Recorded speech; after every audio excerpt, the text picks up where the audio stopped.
Hello everyone, it's your student teacher Jamala and welcome for today's discussion on the teacher's role and the Philippine curriculum implementation with a special focus on curriculum indigenization.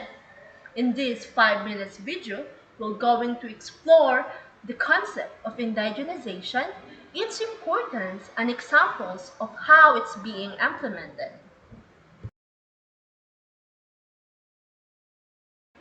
Let's start by understanding what is indigenization means.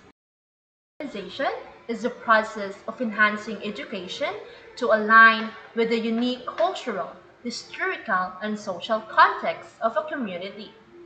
It involves adapting curriculum, resources, and teaching methods to reflect the identity and aspirations of a particular group, such as indigenous communities.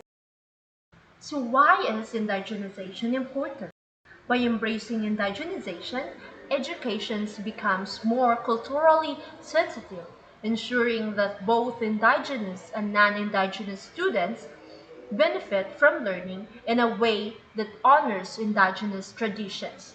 It empowers indigenous peoples, preserves their cultural heritage, and promotes self-determination.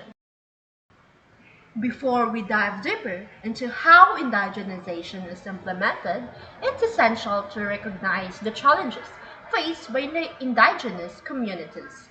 These include discrimination, language barriers, differences in cultural context, and last one is the negation of their traditional ways of life and formal education.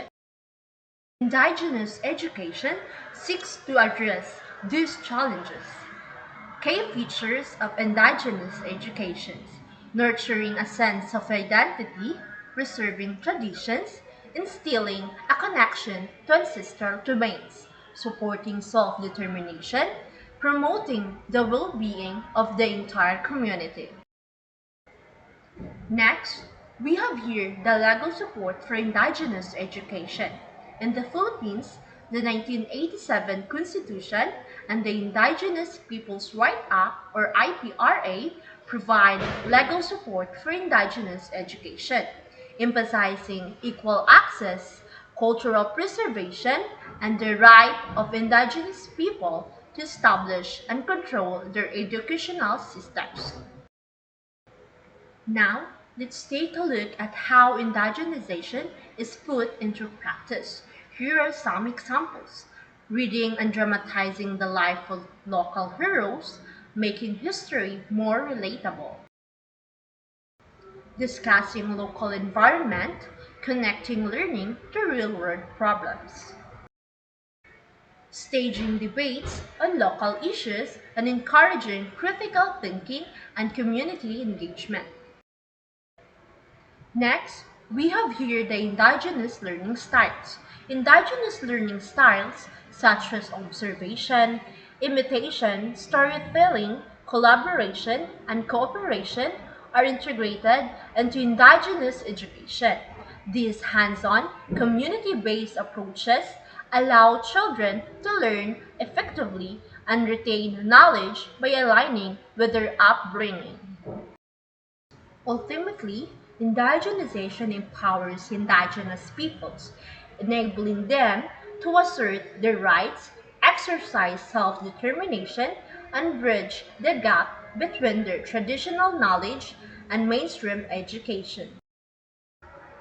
In conclusion, curriculum indigenization is not just an educational concept. It's a bridge that connects diverse cultures and ensures that education is inclusive, respectful, and empowering by indigenization.